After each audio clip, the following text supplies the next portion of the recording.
Gopijana Ballabho Girivardhari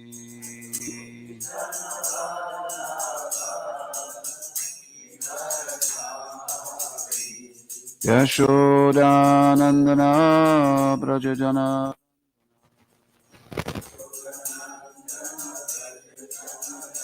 Yamunatira Vanachari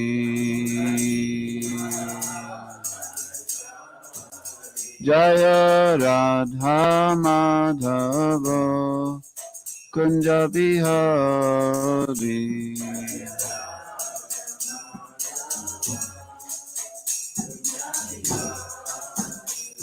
Jaya Radha Madhava Kunja Bihari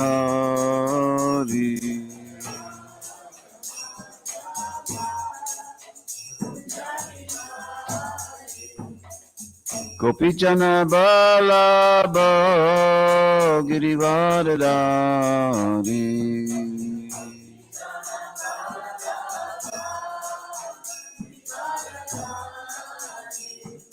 Gopijana Ballabha Girivardhari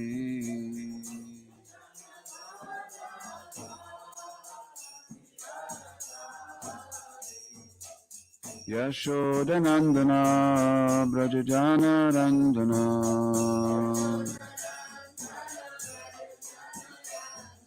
Yashodanandana Brajajana Randana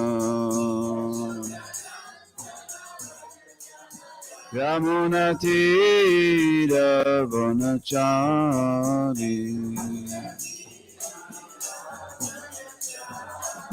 Yamunatira Vanachari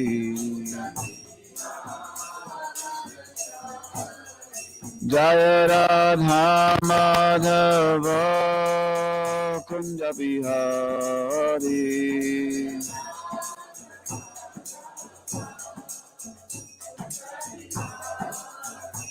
Jaya Radha Madhava Kunja Bihari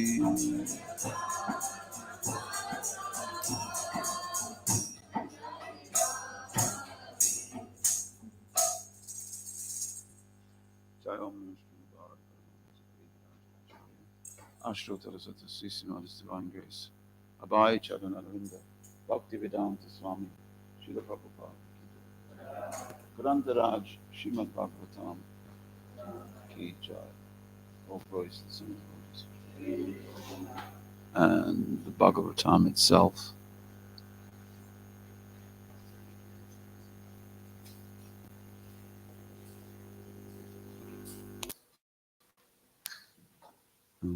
Yeah, thank you.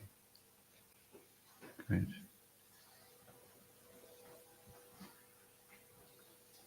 How was everybody this morning on this day of fasting and great, great, great austerities? When not a grain will touch your lips. How are you feeling? Feeling worried? How are you going to keep up with the intense austerity? Always a difficult one, isn't it? Om Namo Bhagavate Vasudevaya.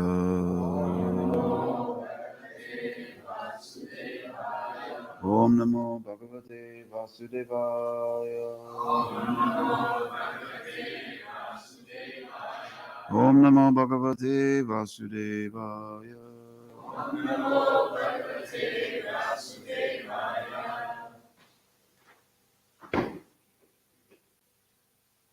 So, what do we have? Verse? What did we do yesterday? Today is 6. 6? Yes. 6. Very good. Satatkara Sparsha Itakila Shubha Itakila Shubha Satatkara sparsha dutakila shubha Sapadhi Abhivyakta Paratma Darshana Sapadhyavi excuse me Sapadhyabhivyakta Paratma Darshana. Let me get this right. Sapadhyabhivyakta Sapadhyabhivyakta, right? Sapadhyabhivyakta Paratma Darshana. Sapadhyabhivyakta Sapadhyabhivyakta. It's a hard compound. Tatpada Padmang Hridi Nirvrito Dadao. Tatpada Padmang Hridi Nirvrito Dadao. Tatpada Padmang Hridi Nirvrito Dadao. Hrashyat Hrashyatanu Klina Hrid Ashuru Lochana Hrashyatanu Klina Hrid Ashuru Lochana Hrashyatanu Klina Hrid Ashuru Lochana Satatkara Sparsha Dutakila Shubha Sapadhyabhivyakta Paratma Darshana Tatpada Padmang Hridi Nirvrito Dadao Rishatanu Klina Hridashu Lochana Satatkara Sparsha Dutakila Shubha Sapadhyabhivyakta Paratma Darshana Tatpada Padmang Hridi Nirvrito Dadao Rishatanu Klina Hridashu Lochana Satatkara Sparsha Dutakila Shubha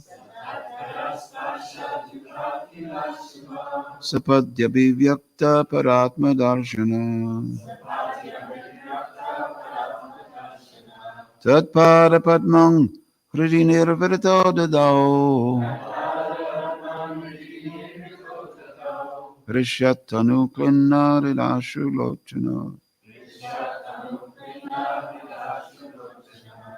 Gentlemen, if you dare.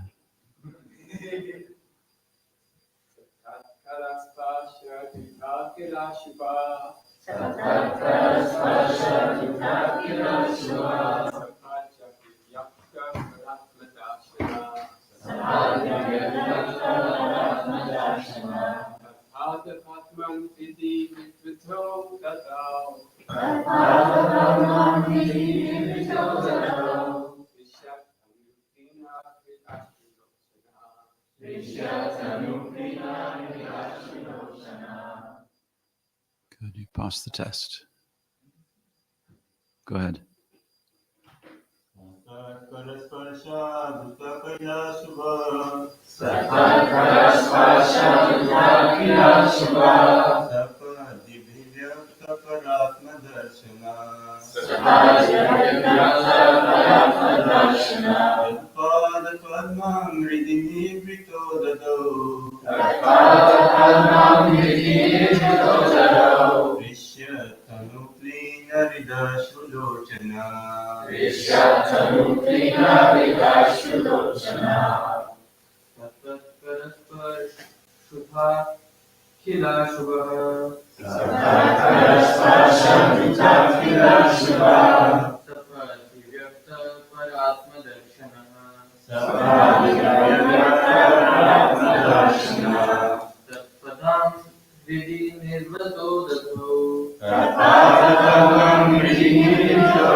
Satatkara sparsha vipakila subha.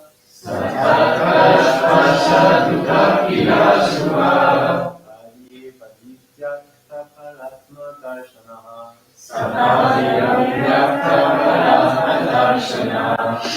Ada padam vidini pito dadao.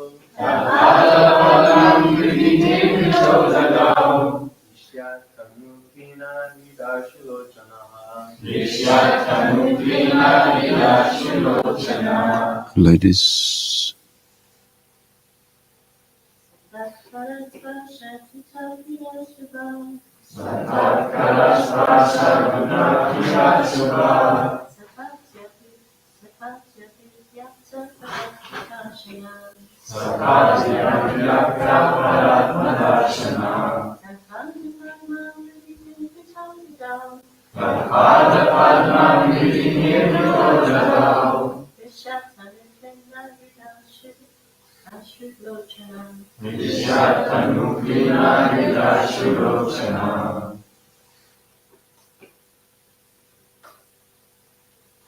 No? No? 9. Sir, he, Prahlad Maharaj, Tatkara Sparsha, because of being touched on the head by the lotus hand of Nrsingadev. Dhuta, being cleansed. Akila, all. Ashubha, inauspiciousness or material desires. Sapadi, immediately. Abhivyakta, manifested. Para Atma Darshana, realization of the Supreme Soul or spiritual knowledge. Tatpada Padman, Lord Nrsingadev's lotus feet. Hriddhi, within the core of the heart. Nirvrata, full of transcendental bliss. Dadao, captured. Krishatanu, having transcendental ecstatic bliss manifested in the body. Klinahrit, whose heart was softened due to transcendental ecstasy. Ashru Lochana, with tears in his eyes. By the touch of Lord Nrsingadev's hand on Prahlad Maharaj's head, Prahlad was completely freed of all material contaminations and desires, as if he'd been thoroughly cleansed. Therefore he at once became transcendently situated, and all the symptoms of ecstasy became manifest in his body, his heart filled with love, and his eyes with tears, and thus he was able to completely capture the lotus feet of the Lord within the core of his heart. Please repeat. By the touch of Lord Nrsingadev's hand on Prahlad Maharaj's head, Prahlad was completely freed of all material contaminations and desires,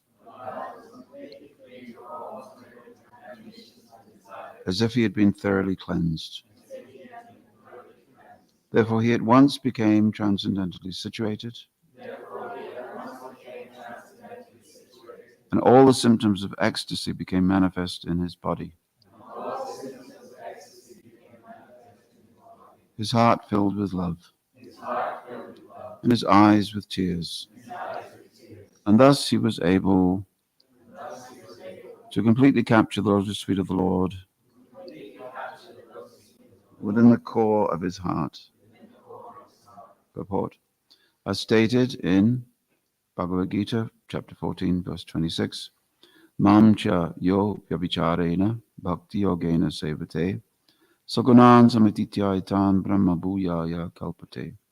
One who engages in full devotional service, who does not fall down in any circumstance, at once transcends the modes of material nature and thus comes to the level of Brahman. Elsewhere in Bhagavad Gita, 932, the Lord says, Mam hi parata vyapashritya yepi syu papa yonaya. Striyo vaishas tata sudras tepi yanti param gatim. O son of Pritha, those who take shelter in me, though they be of lower birth, women, Vaishyas, merchants, as well as Shudras, workers, can approach the supreme destination.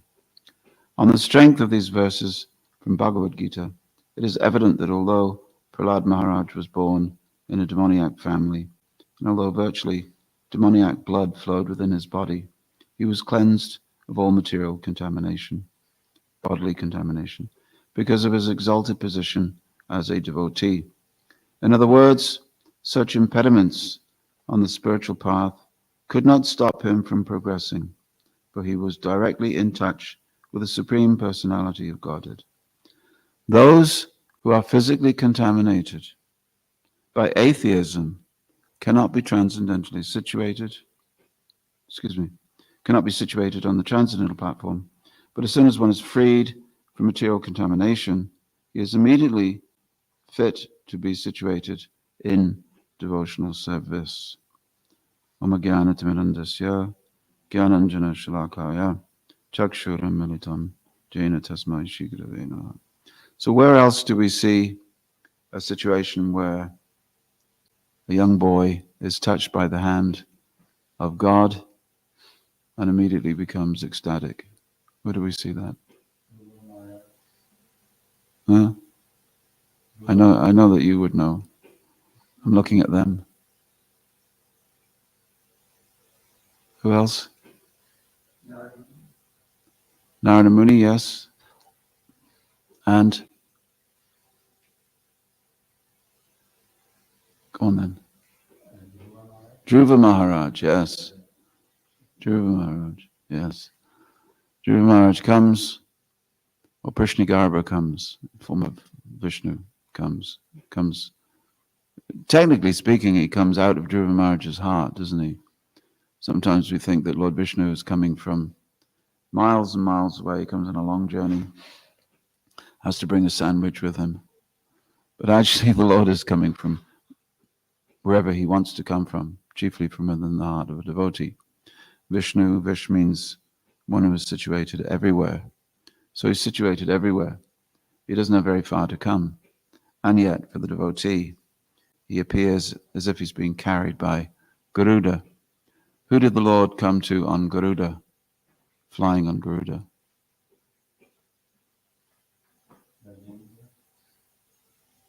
Yes. He's always coming from this corner. I want to see some hands coming up on the other side. Yes, Gajendra. And who was the great sage who the Lord came to? Another great sage. That's Srimad Bhagavatam. Sage meditating by the side of a lake.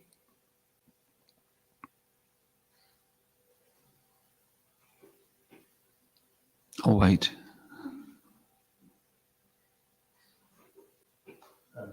Kardama Muni, okay. You must have read the Bhagavatam. Yes, the Lord appears, it is said, with tears in his eyes. How is it that Lord Vishnu can cry? When he sees the devotees' austerities, simply to reach him. Where does the Lord say that the devotee is even so important to him that he's inside his heart? The Lord says, forget me being in the heart of my devotee. My devotee is in my heart. Where does he say that? You just thought you could just fall asleep when you came to this class, didn't you? Ajmil? Does he? I'm not sure. Maybe he did.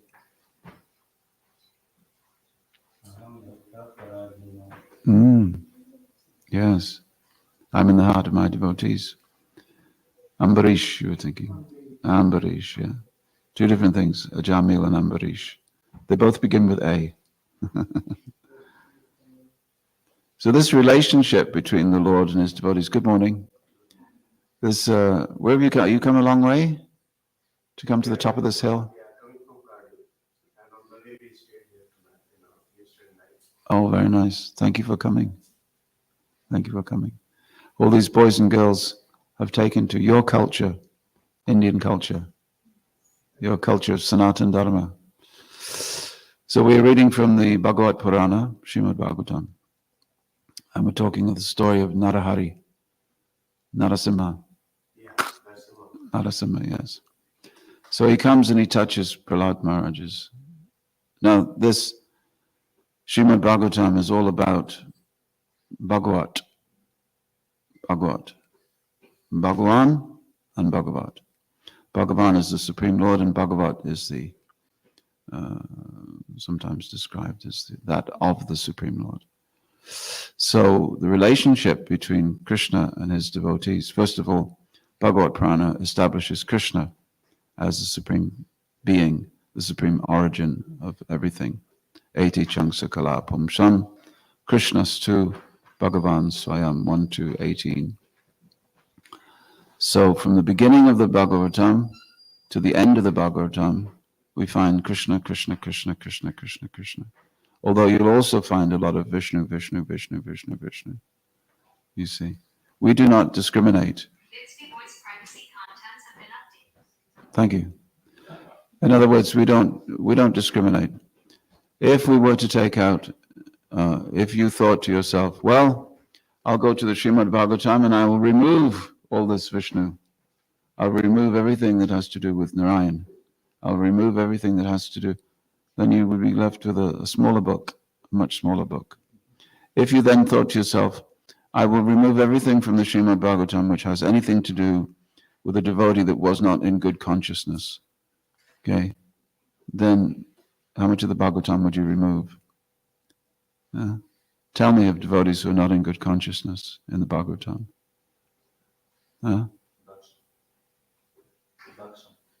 Daksha, yeah, story gone. Indra, that story gone. Hiranyakashipu, definitely that story. He's definitely a devotee, definitely in bad consciousness. That's the entire 7th canto gone. Bharat Maharaj, he has devotee, fell in love with a deer. That's bad consciousness. Oh, cute little deer. That's gone. You just mentioned him, Ajamil, Durvasa Muni, Vritrasura. Who else?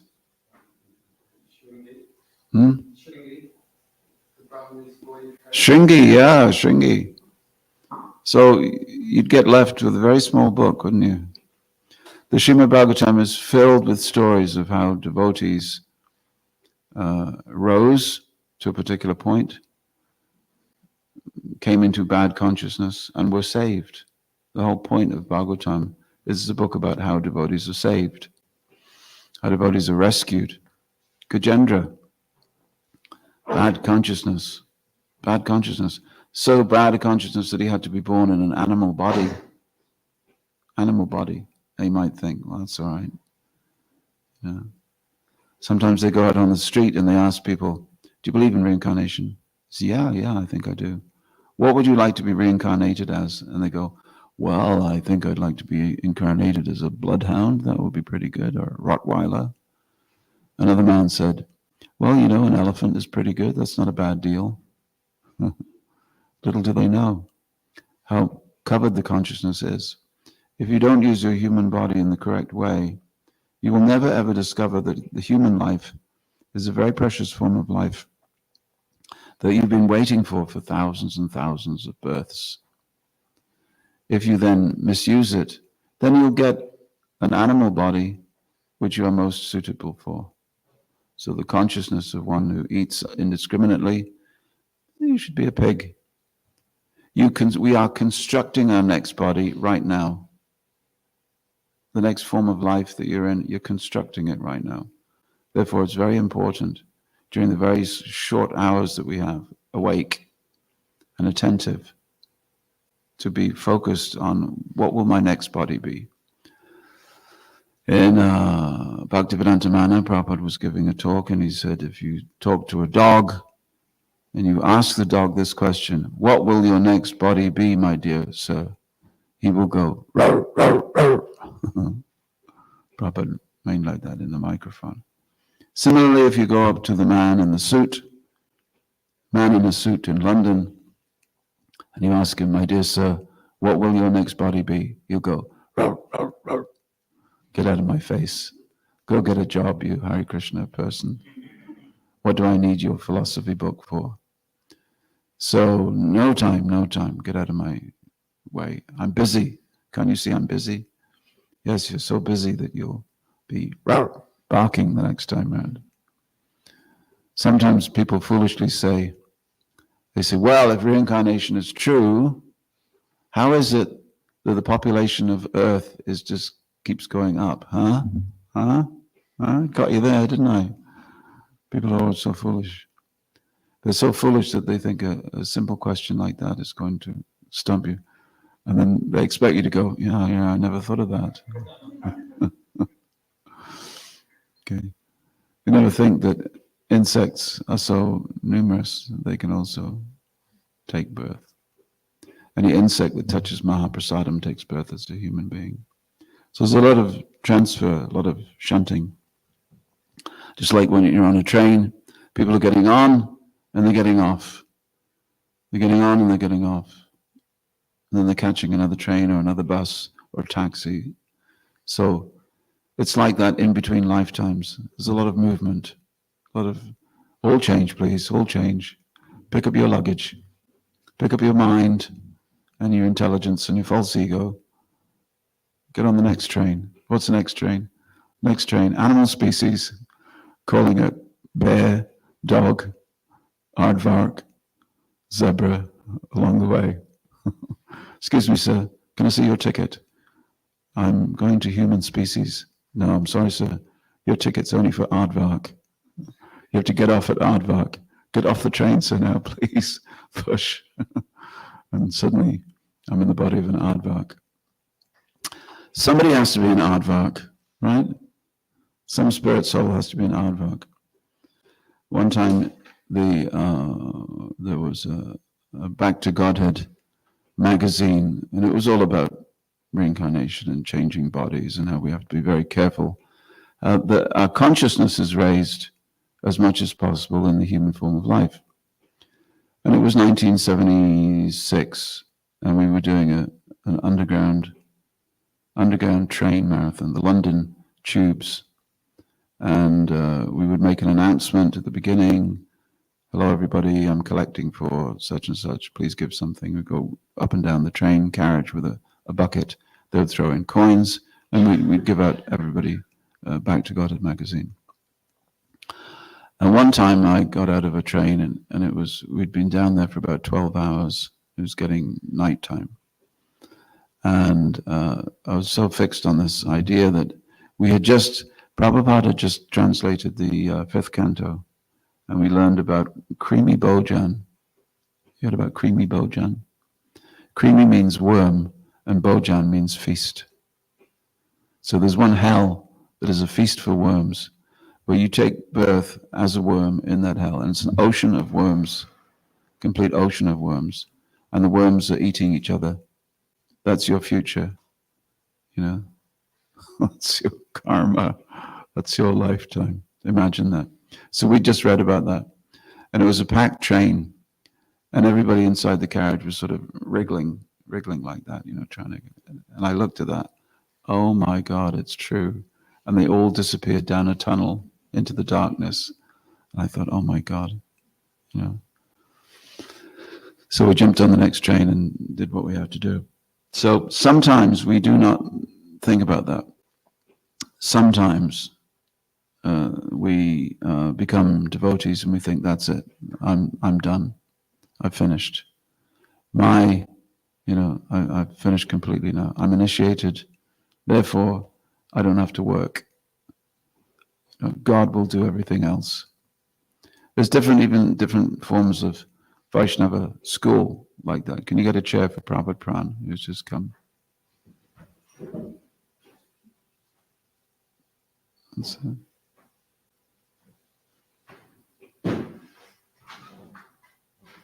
Jai Jai Jai Prabhupada Pran Prabhu Ki Jai.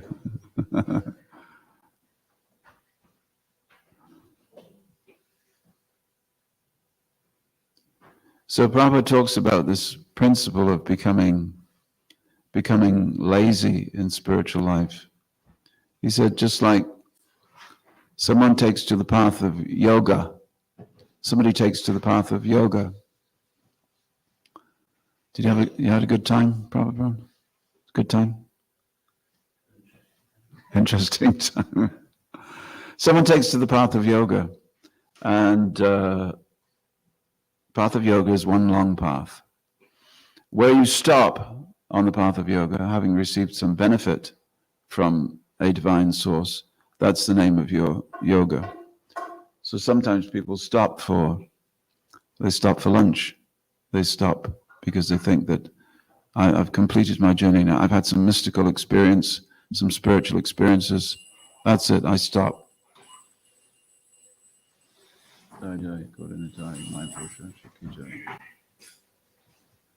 So let us just imagine that for instance, someone is driving from Lincoln to Les Mahego. Just imagine. And they stop somewhere along the way thinking, well, I remember that Les Mahego had a few trees. Here's a few trees, let me stop here. This is obviously the destination. Well, you'd be in somewhere else. You wouldn't be here.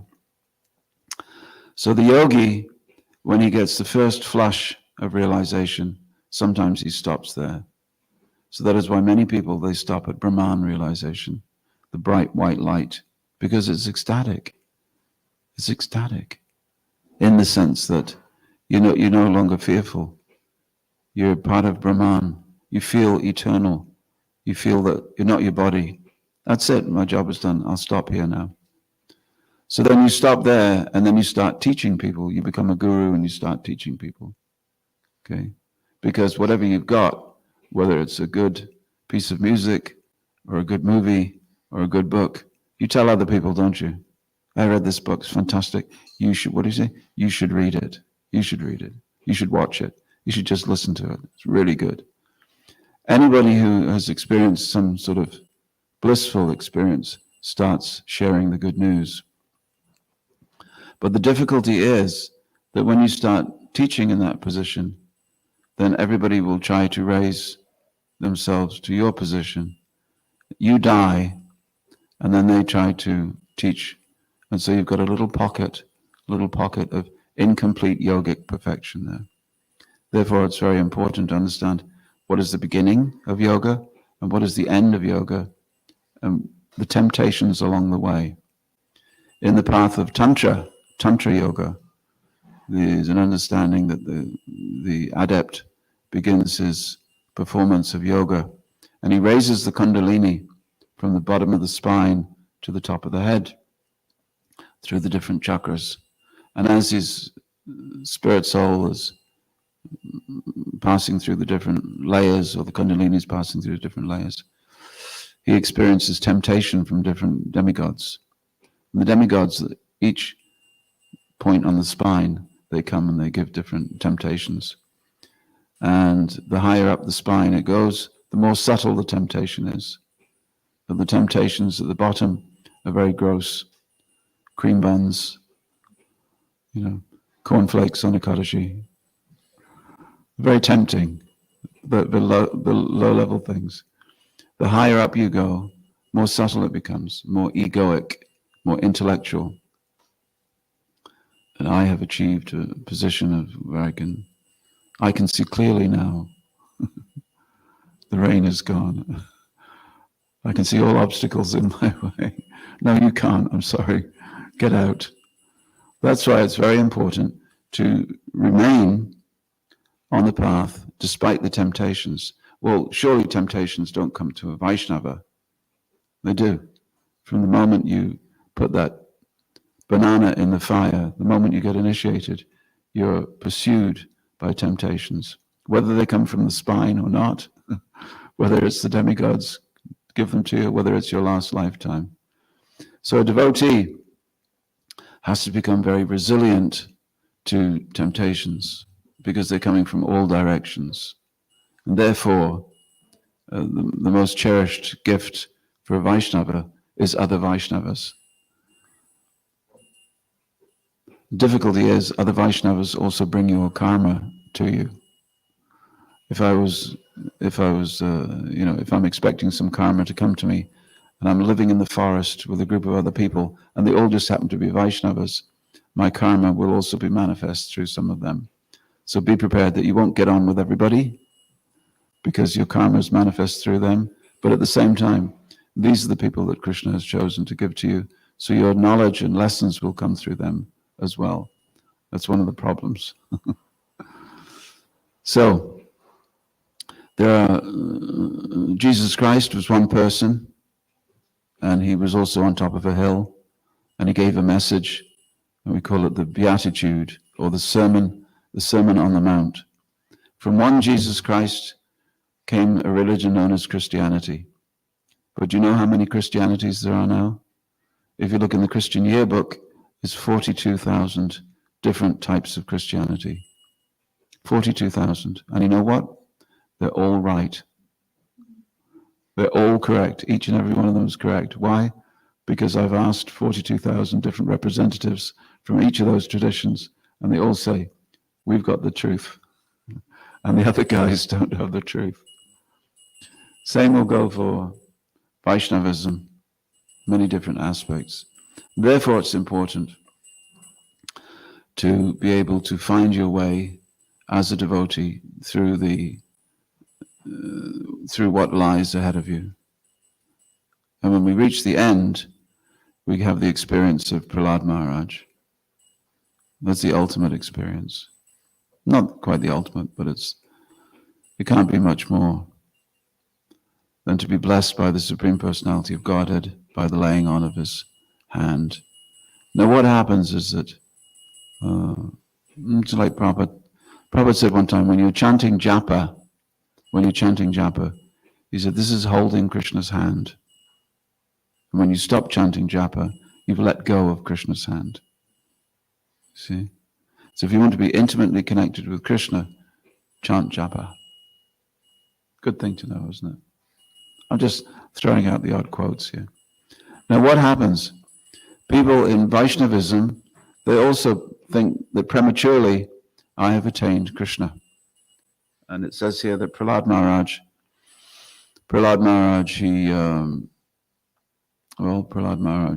he cries in ecstasy at being confronted by Lord Nrsimhadev, who places his hand on his head.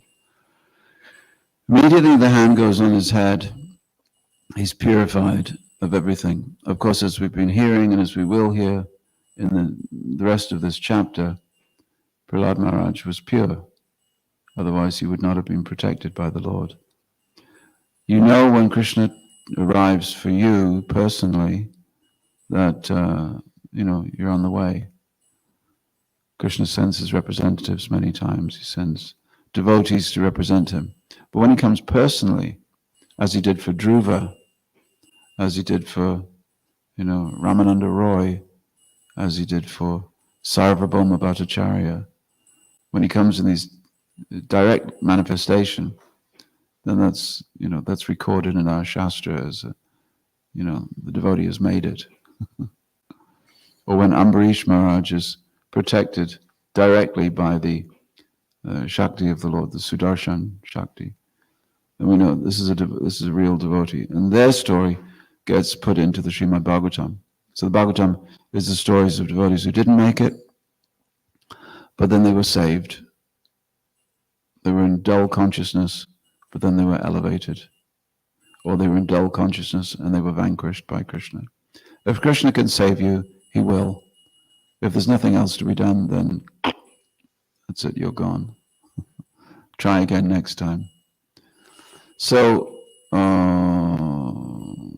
sometimes people, devotees, Vaishnavas, think that I have achieved something. You know what? I was in the kirtan yesterday and a tear came to my eye as we were singing. Therefore, I must be on a pretty high level. And you know what? Everybody else in this place, they're not on my high level. I hope they notice me. I hope they recognize me somehow.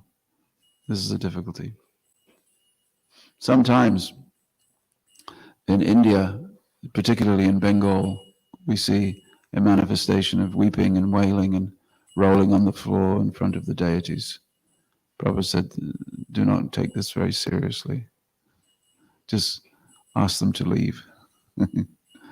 Gaur Kishore Das Babaji was once asked to respond to the prevalent phenomenon in Bengal of the time that, there were many such people who were,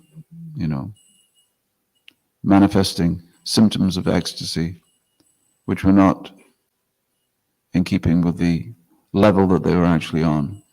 So he said, it is like a woman, and she is in the hospital. She's not pregnant at all, but she's saying, I think it's coming. Oh, I'm having the baby now, it's coming. Okay. He said, it is like that. The man has nothing, he has no love for Krishna, but he's making the sounds as if he has, making the sounds as if it's becoming manifest. So this pretense is very strong. So when we go to India, we must protect ourselves, must be very careful. And it is happening here now also. There are little pockets of Sahaja groups springing up, because it's much easier than chanting japa every day. Even at the holy place of Radhakund, the holy place in the universe, Rupa Goswami says, even at Radhakund, previously the qualification for becoming just initiated in that line, in the line of Raghunath Das Goswami, was you chanted 64 rounds a day for 20 years. You chant 64 rounds a day for 20 years, then you receive initiation. Now the qualification for many people is you chant 4 rounds every day for 6 weeks, and you'll receive initiation. And the initiation you receive will be a sheet of instructions how to meditate on the pastimes of Krishna, and what is your role in those pastimes. Sounds good, doesn't it? Sounds very good. 4 rounds, 6 weeks, I get initiated. Okay. Everybody wants something cheap. But cheap, if you want the pound shop, you can go to the pound shop, but it won't last very long. You want quality. So, Prahlad Maharaj has distinguished himself by full Sharanagati. This is one of the messages in the Bhagavatam and the Ramayana. When Vibhishan comes to Ram and he says, I surrender to you. And Ram says, well, you've surrendered. Anyone who's surrendered to me, I have to protect you.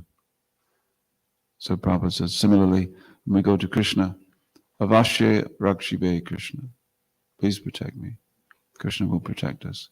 So one who's accepted Krishna as his protector and maintainer, one who makes the choice to only work for Krishna and to do everything that he or she can in service to Krishna, and to avoid things that displease Krishna, to completely surrender and to accept Krishna as one's maintainer, and in all of that, to preserve the all-important humility. That's the hard one. To be humble even after you've surrendered to Krishna. This mentality of a, how does it word? Kripana. Mentality of a miser. A miser is someone who has money, but he thinks he's got nothing. Therefore, he doesn't give any money, and he doesn't spend any money on himself. And a devotee in that situation is a person who has received the mercy of the Lord, but he thinks he hasn't. This is the way to keep oneself. So these 6 things found in the Lakshmi Tantra. And of course in Bhakti Ras Sindhu and Hari Bhakti Vilas, this is the first qualification. Bhaktivinoda Thakur says that Sharanagati is the threshold of the house of Bhakti. It's not everything, but it's the beginning of Bhakti. This point where you change your consciousness. Yes, let me be a servant. Let me live a life that's different. So today is the disappearance day of Rupa Goswami. All of us are known by the name Rupanugas. We are the followers of Rupa Goswami. Why? Because Rupa Goswami followed the orders of Chaitanya Mahaprabhu in compiling philosophical literature to guide everyone. The great Srinivasa Acharyas said, Nana Shastra Vicharanaika Nipano Saddharma Sangstapako. You compile books in order to establish Saddharma. Radha Krishna Padaravinda Bhajananandena Mataliko Bande Rupa Sanatano Raghuyako Shijiva Gopalago. I said to one person who was a follower of a Sahaja Guru, I said, well, Rupa Goswami says, and he said to me, there are so many Goswamis in Vrindavan, so many Goswamis. This was his attitude. Rupa Goswami discovered Vrindavan. It was lost. It was in the forest. Chaitanya Mahaprabhu said, go to Vrindavan, discover the lost holy places, so that there will be a Vrindavan that people can come to. That was Rupa Goswami and Sanatana Goswami. They went there. They compiled literature. But you know what else they did? They created an organization. Sometimes we don't hear so much about that. But the 6 Goswamis created an organization called the Vishva Vaishnav Raj Subha. The Vishva Vaishnav Raj Subha. And it was an organization, just like our ISKCON organization. Why? Why did they create an organization? They were in ecstasy, sleeping under different trees. They were fully renounced.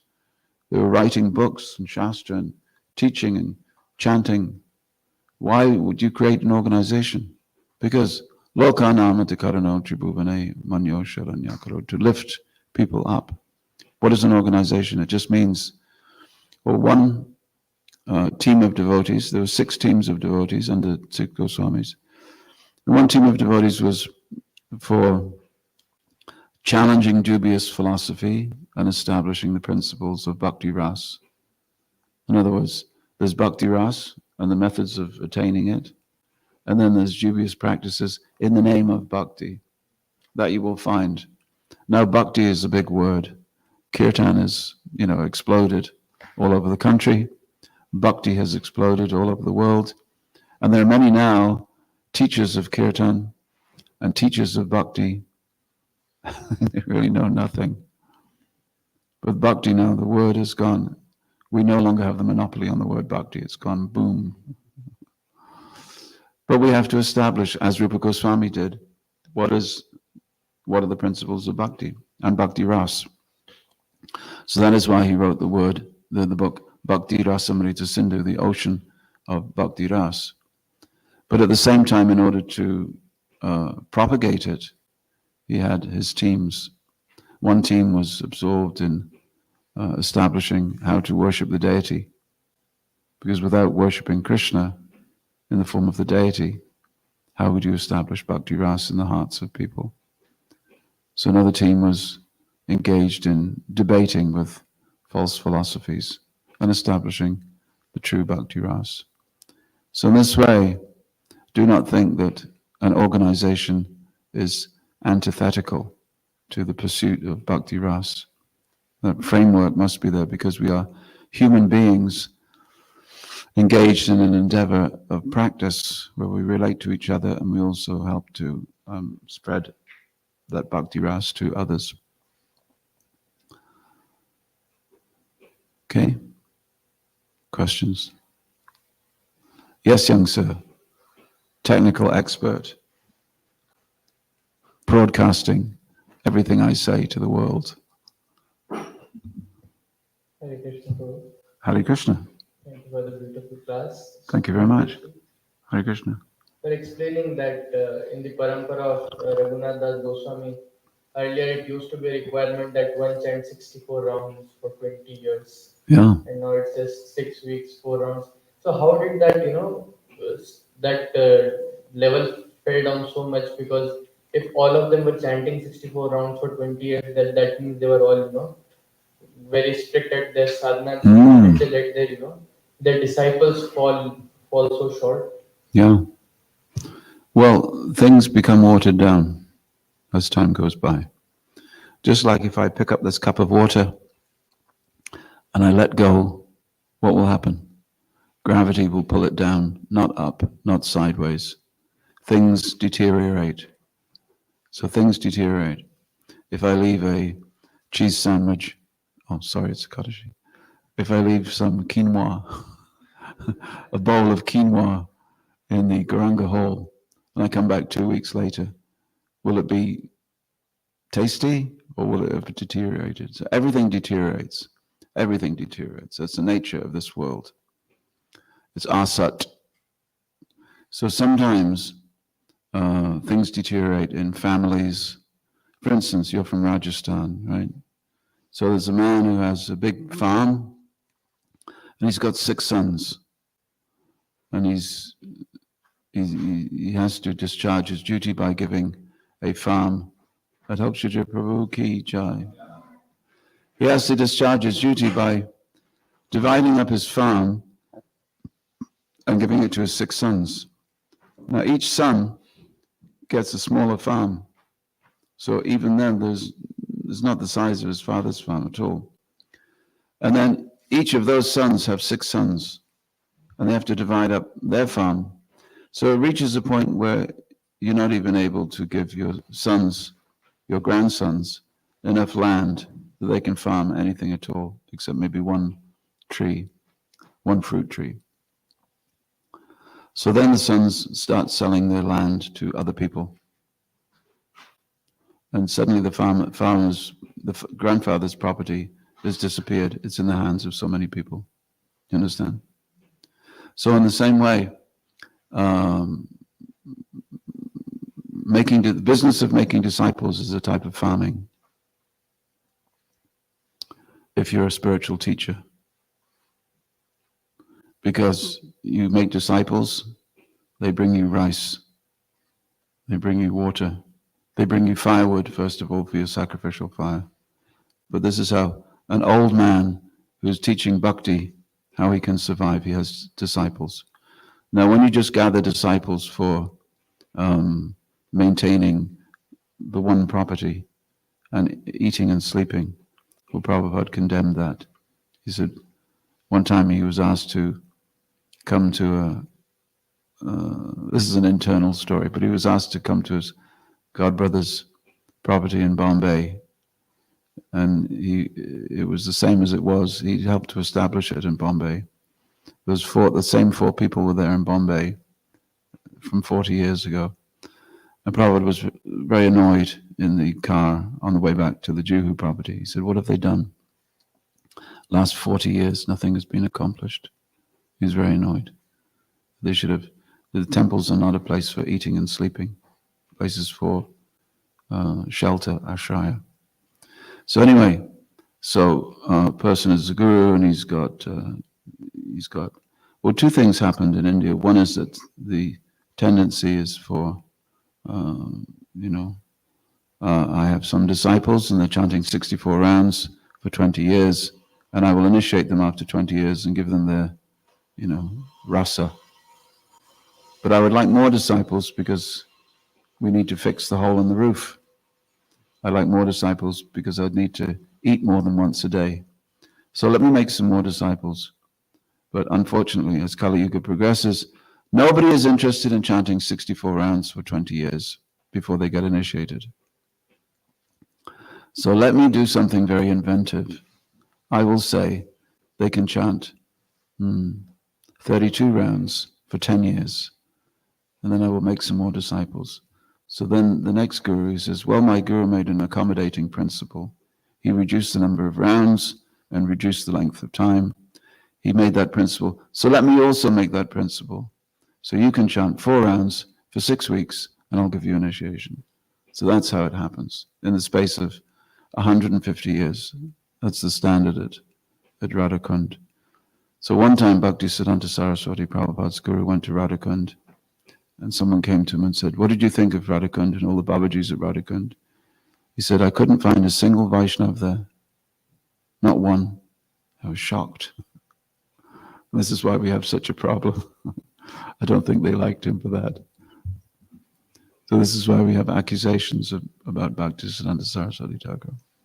But the point here is that everything debilitates. Gravity works on everything to pull everything down, even a religious organization, a spiritual movement. So therefore, we have to be on the, as Prabhupada said, we have to be super vigilant, and always be talking about higher standards, like in the military. If you're in the military, the sergeant will come and inspect your fingernails, your bed, your kit. If there's one thing that's deviated, the sergeant will roast you over that. Why? Because today it's something small, but tomorrow it's going to be a very vital piece in the gun, and the gun will not fire unless all the pieces are there. So the story of the man who he was riding into battle and he had a horse, and one of the horseshoes he looked at all the horseshoes, as you do before you go into battle, I've had on good authority, and one of the nails had fallen out, as they do. The shoe has, like a U shape, okay, and it's nailed onto the horse's hoof. So one of the nails had fallen out. He said, well, it's all right. It's only one nail. It's only one nail. He went into battle. 2 nails fell out. 3, 4. The shoe fell off. The horse was stumbled due to a lack of a shoe. The captain fell off the horse. He was killed, and the battle was lost. So there's an old song that I learned in my youth. For the sake of a nail, the shoe was lost. For the sake of a shoe, the horse was lost. For the sake of a horse, the rider was lost. For the sake of the rider, the battle was lost. For the sake of the battle, the war was lost. And all for the sake of one nail. So sometimes in our ISKCON movement, sometimes it can be that we make a fuss about small details. Your tilak is wonky. Your tilak is the wrong color. You button your top shirt up. Button your top button up. Or, why did you not say that prayer before you bowed down? Why did you bow down before you said the prayer? And we think, oh my God, I'm going to be picked to death here. Nitpicking me, they are. But what you learn when you're in the ashram, there's an intense formation period. It's like being at boot camp, military boot camp. And the habits that you develop will last a lifetime. There are some things that you will take with you for a lifetime. Wherever you are in the world, that will be Krishna consciousness for you. And therefore, initiation without training is invalid.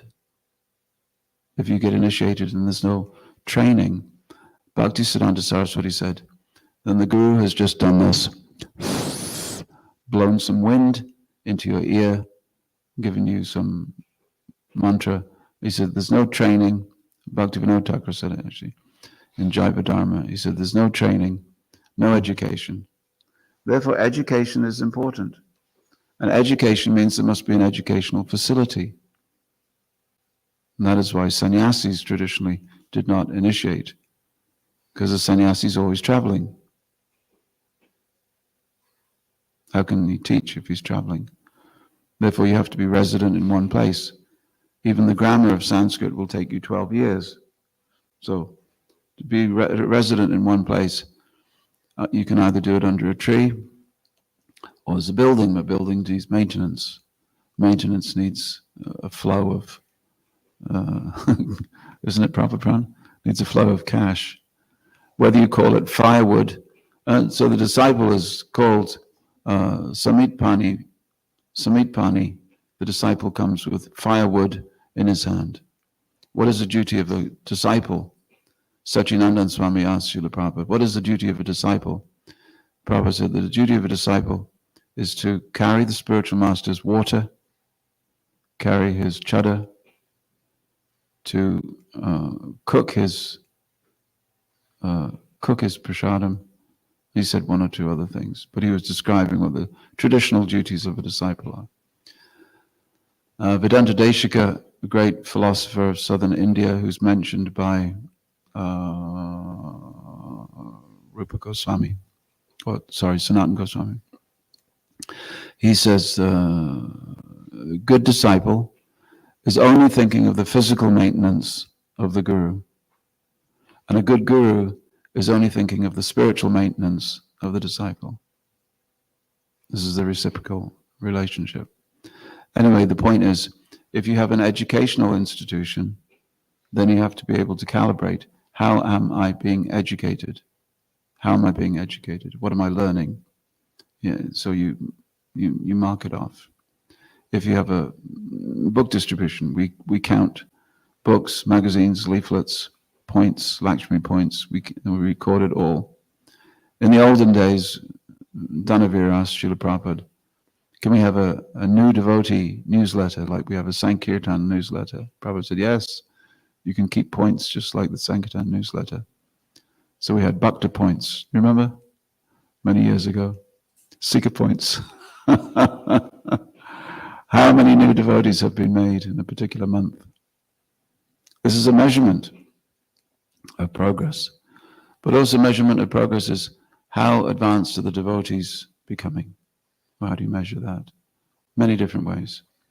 And certainly education is one of them. So, Nana Shastra Vicharanaika Napano, Rupa Goswami created the books so that people could read them. And one good measurement of an educational institution is, have you read the books? Prabhupada said, I have not written these books simply for you to sell. I've written them for you to read. And he said, you only have to read 4 books and everything will be accomplished. What are those 4 books? Nectar of Devotion, Teachings of Lord Chaitanya. Yeah. And on another letter or conversation he said, and if there are any other small books like Ishopanishad, Perfection, like that. And you know how many books have been written now by devotees and friends of devotees and mothers of devotees and sisters of devotees? How many books have been written? At least 1,500. At least 1,500 other books. I counted it when I counted it 20 years ago when I was working for the BBL mail order. We had a stock of 800 books. 800 books, not written by Prabhupada. But writing books is good. It's a good exercise. There may be more books. That's all right. But at least these 4 books. And you can count your education on how much you have memorized the contents of these 4 books. Because if you don't know what's in the books, what will you say? Blah, blah, blah. Won't be there. All right. Srila Rupa Goswami Prabhupada ki jai. Srila Prabhupada ki jai. Grantaraj Srimad Bhagavatam ki. Ekadashi Mata, the festival of devotion to Sri Hari ki. Hari Bol. Praise Kripomoya Prabhu ki jai.